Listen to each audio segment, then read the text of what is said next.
Bueno, vamos a hablar de la encuesta agrícola que dio a conocer en estas últimas horas la Dirección de Información y Estadísticas Agropecuarias del Ministerio de Ganadería, Agricultura y Pesca, área de cultivos de invierno y resultado de la campaña de verano. Vamos a arrancar por el tema verano, porque bueno, hay datos allí que son impactantes. Por ejemplo, el resultado de la producción de soja. La Dirección de Información y Estadísticas Agropecuarias prevé o comunica un total de algo más de 600.000 toneladas. Bueno, Pablo, leer el número naturalmente impacta y claramente deja el efecto claro, muy evidente, el efecto de la sequía. ¿Qué tal? Buenos días. Buenos días, muchas gracias por la comunicación. Bueno, sí, era más o menos lo que venía manejando el Ministerio en cuanto a pérdidas, con algunos anticipos que estuvimos haciendo de información, algunas demandas de información de las diferentes instituciones del Estado.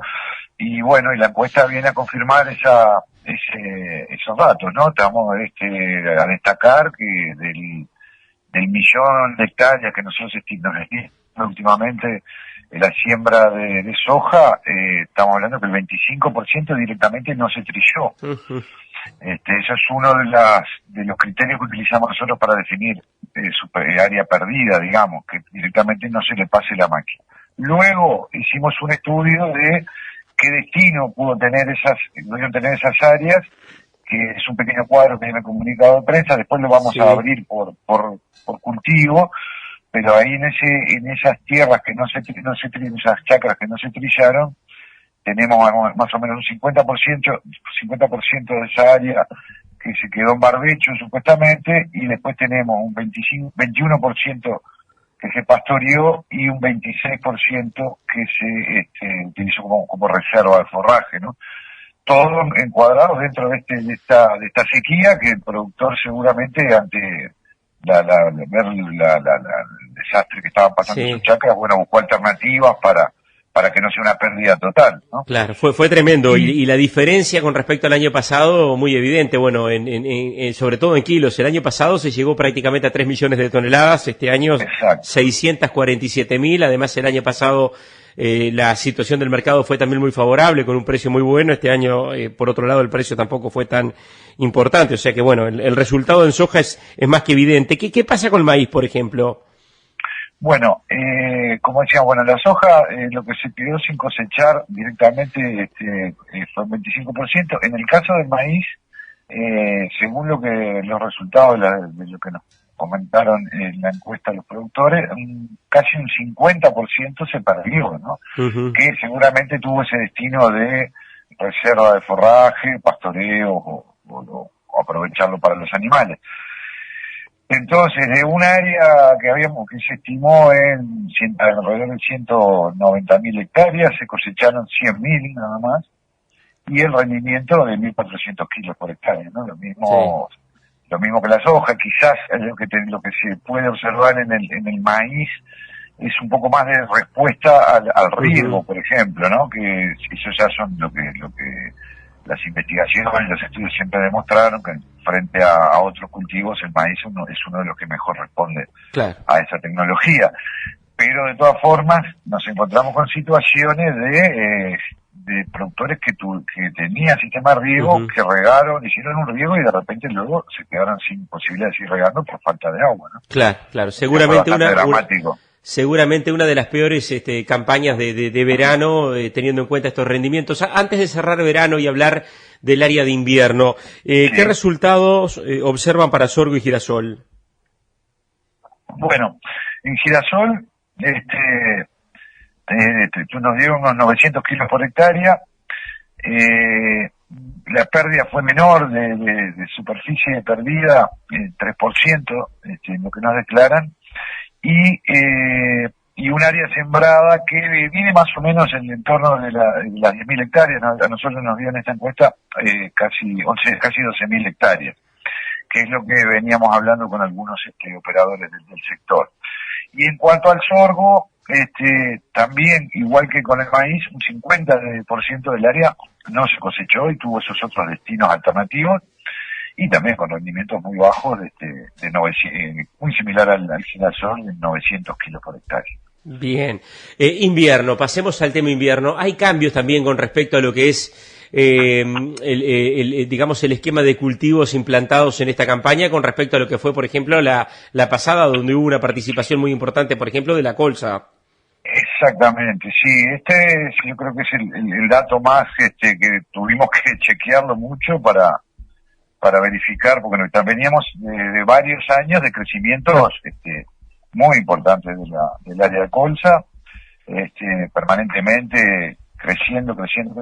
El año pasado fue ya, mirábamos las zonas donde se cultiva, la zona agrícola, aquello era todo amarillo, con unas 300.000 hectáreas, más de 300.000 hectáreas.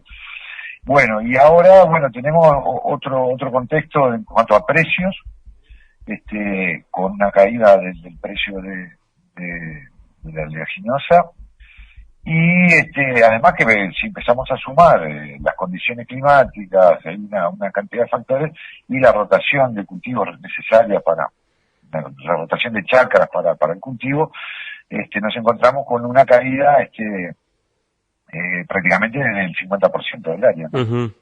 Uh-huh. ¿Qué pasó con trigo y cebada, por ejemplo? Bueno, nosotros estuvimos chequeando con la información con las malterías, por ejemplo, y vemos que no hay un gran cambio con respecto al año anterior. Hay una pequeña caída, sí, estamos hablando de intención de siembra. Esto puede ser que con la encuesta de primavera, cuando ya los cultivos, porque seguramente algunos de estos cultivos no estaban, cuando se hizo la encuesta, estaban sin implantar, o quizás había alguna duda ante qué cultivos sembrar. Pero esta información la vamos a estos datos de invierno se ajustan con la encuesta de la primavera. Y bueno, en principio con el trigo, valor muy similar al de la zafra pasada, en torno de las 300.000 hectáreas. La cebada un poco menos de 200.000, y la colza en el entorno de las 150.000. Nosotros siempre hablamos de las encuestas probabilísticas que utilizamos, dan como resultado un dato puntual y un intervalo de confianza, digamos. Y a nosotros nos dan entre 120.000 la colza, esto está publicado en el comunicado de prensa, entre 120.000 y 180.000 hectáreas, esto es lo que podría estar variando el área, pero bueno, el valor central de la estimación sería unas 150.000 hectáreas, Bien. Una caída importante del área. Bien, estamos conversando con el ingeniero agrónomo Pablo Couto, coordinador de la Dirección de Información y Estadísticas Agropecuarias del Ministerio de Ganadería, Agricultura y Pesca, resultado de verano, cultivos de invierno. Pablo, la última consulta, ¿qué perciben con respecto al área de Puentes Verdes en invierno? ¿Qué se observa particularmente en esta campaña con respecto a la decisión justamente de la realización de Puentes Verdes? Bueno, esa información todavía no la tenemos procesada, va a estar en un informe que si quieren me pueden contactar, pero... Porque es interesante eso también para relacionarlo, por supuesto, a la demanda, por ejemplo, de ganado, terneros para los Puentes Verdes, saber cómo... Porque hemos tenido un descenso de la participación de Puentes Verdes en los últimos años. Sí, nosotros permanentemente estamos en contacto con la Dirección de Recursos Naturales, con el tema de los planes de uso, y sí, se puede observar eso que tú comentabas, pero yo todavía no tengo procesado los datos, entonces me gustaría hablar con datos más certeros sobre el tema. Nosotros ahora en estos días vamos a entrarle un poco más a desgranar un poco la información a profundizar en ese tipo de temas. Uh-huh. Y incluso con el tema de esto que hablábamos de la utilización de las pérdidas de las áreas que no se cosecharon, los destinos que tuvieron por cultivo, esto de el uso posterior de las chacras de verano, cómo se utilizaron, y eso va a salir todo en los próximos días en una publicación donde vamos a analizar un poco más a fondo el tema, y me gustaría tener esos datos, todavía no los tengo procesados. Bueno, la idea era sacar un panorama de la situación, del cierre de la zafra de verano, que no había tampoco, había mucho ruido así, pero no había datos concretos porque es muy